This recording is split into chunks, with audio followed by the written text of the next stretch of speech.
박한수 목사님과 김양재 목사님께서 나오셔서 하나님의 말씀을 선포해 주시겠습니다. 박한수 목사님께서는 차별금지법과 젠더 성혁명에 대해 한국교회를 향해 강력한 메시지를 전해주고 계신 분이십니다. 이어 설교하실 김양재 목사님은 가정의 소중함과 생명의 소중함을 강력히 호소해 오신 분이십니다. 두 분 목사님을 박수로 맞이하겠습니다.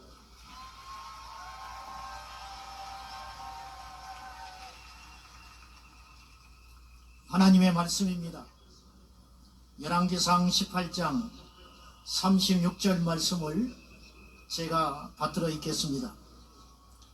저녁 소재 드릴 때에 이르러 선지자 엘리야가 나가서 말하되, 아브라함과 이삭과 이스라엘의 하나님 여호와여, 주께서 이스라엘 중에서 하나님이신 것과 내가 주의 종인 것과 내가 주의 말씀대로 이 모든 일을 행하는 것을 오늘 알게 하옵소서. 아멘. 비가 옵니다. 하나님의 눈물처럼 여겨지는 것은 저만의 느낌은 아닐 것입니다. 여러분, 안녕들 하십니까?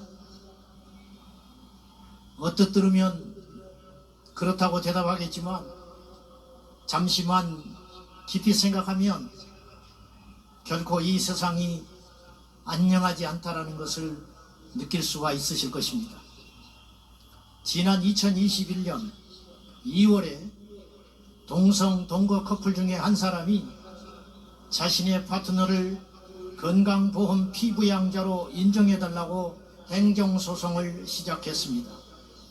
1심에서 패소했습니다. 그런데 2심에서 그들이 이겼습니다. 마침내 대법원에 가서 어이없게도 9대4로 그들이 이겨버리고 말았습니다. 사실상 법적으로 부부가 돼버리고 만 것입니다. 행정소송한 지 3년 5개월 만에 이런 일이 생겨버리고 말았습니다. 그 뒤로 기다렸다는 듯이 지난 10월 11일 11쌍의 동거 커플이 서울 가정법원에 소송을 시작했습니다. 이런 일들을 저희가 우려스럽게 바라봐야 하는 이유는 미국이 사법부가 뚫린 후에 정확히 2년 후에 동성결혼 합법화가 이루어졌습니다. 앞으로 소송하고 2년 3년이 걸릴 것인데, 그 결과와 판도에 따라서, 그리고 그 전에 입법부에서 어떤 일을 자행할지는 누구도 장담할 수 없습니다. 그래서 오늘 우리가 여기에 모인 것입니다.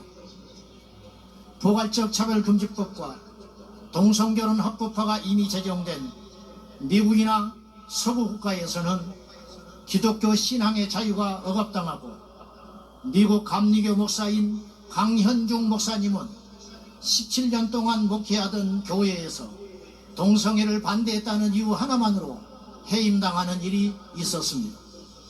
캘리포니아 한 어머니는 자신의 딸이 성전환을 하려는 것을 반대했다는 이유로 친권을 박탈당하고 딸은 위탁시설에 격리되는 일이 발생하고 있습니다. 이런 이야기를 하려면 끝도 없습니다. 가짜뉴스처럼 들리십니까? 검색만 하면 이런 일들이 줄줄이 올라옵니다. 여러분, 이래도 안녕하십니까? 내 자식이 아니고 내 형제가 아니고 나와 상관없은, 그리고 어차피 시대적 대세이니 이대로 침묵하고 있어야 하겠습니까? 댐이 터지기 직전인데 댐 아래에서 고기나 한가롭게 잡고 있다면 어리석은 소리 들을 것입니다. 왜 이런 세상이 되어갑니까? 그것은 과거 엘리야 시대처럼 하나님의 말씀을 버리고 우상을 따랐기 때문인 것입니다. 먼저 하나님의 말씀을 마땅히 지켜야 할 우리들을 돌아봐야 하겠습니다. 제 자신부터 하나님의 말씀을 떠났는지, 아니면 하나님의 말씀과 세상을 양다리 걸친 신앙인은 아닌지 오늘 우리가 깊이 성찰해야 되겠습니다. 우리가 세상을 꾸짖기 전에, 동성애자를 죄라고 말하기 전에 엘리야가 갈멜산에 올라 무너진 하나님의 제단을 먼저 수축하고 기도했듯이 오늘 우리의 예배 삶을 돌아보며 우리의 생활들을 돌아보면서 하나님 앞에 깊이 회개하고 하나님께 애통의 눈물을 흘리는 오늘 이 시간 저와 여러분 되기를 예수님의 이름으로 축원합니다. 세상이 약해지고 무서워진 이유는 바로 우상을 따르기 때문입니다.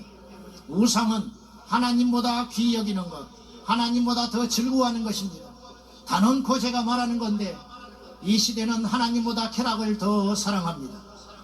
그리고 말할 것 없이 그 쾌락의 중심에는 동성애를 비롯한 성적 일탈들이 있습니다. 손가락질을 받지 않고 마음대로 짐승처럼 살고 싶어서 반대 목소리를 내지 못하도록 하는 것이 바로 포괄적 차별금지법의 실체 아니겠습니까? 그 법을 제정시킨 서구의 나라들을 보십시오. 대다수의 사람들은 혐오와 차별, 인권이라는 미명 아래 자신들의 표현의 자유를 억압당하고 있습니다. 오늘 우리는 그런 위기 상황 속에 엘리야처럼 이곳에 모여야 했습니다. 거대한 권력 집단 이세벨의 비호 속에 온 이스라엘을 미혹하는 바알과 아세라 선지자 850명과 맞서기 위해서 오늘 우리가 이 자리에 있는 것입니다. 오늘 우리의 모임을 세상은 비웃고 있을 것입니다. 이렇게 많은 분들이 모여서 소리를 내어도 오늘 저녁 메인 뉴스에 다루지도 않을 것입니다.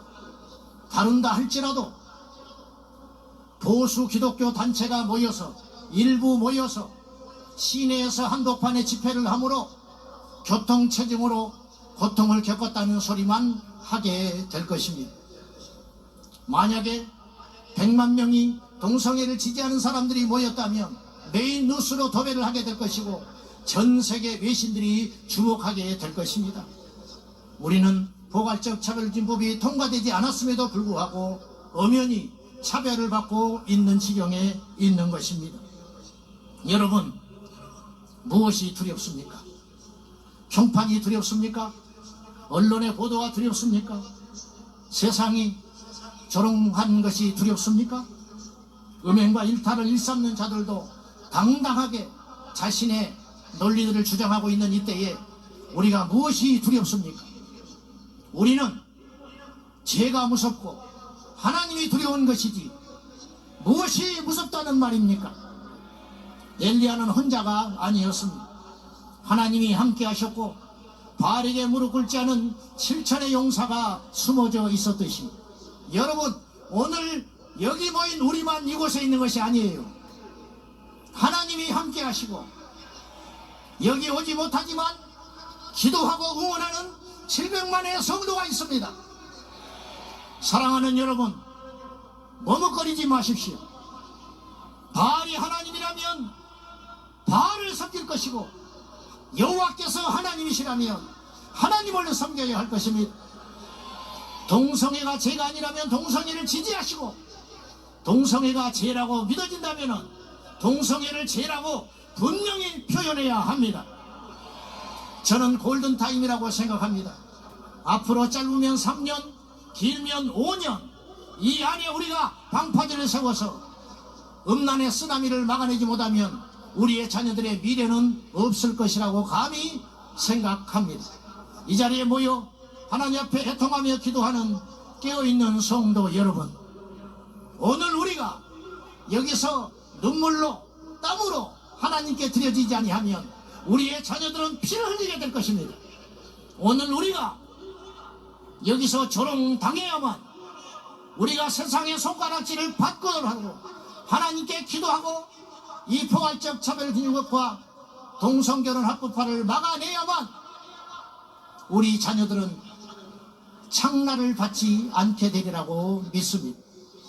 성도 여러분, 힘을 냅시다. 그리고 분명히 우리가 기도함으로 행동하여 이 약한 세대에 하나님의 사람들로 뭉쳐서 대한민국이 이 지구상에 유일하게 포괄적 차별금지법을 막아내는 거룩한 하나님의 나라가 되기를 예수님의 이름으로 축원합니다. 하나님 우리를 도와주시옵소서. 하나님 우리가 회개합니다. 하나님 아버지 불을 내려 주시옵소서. 하나님 하늘의 문을 열어 주시옵소서.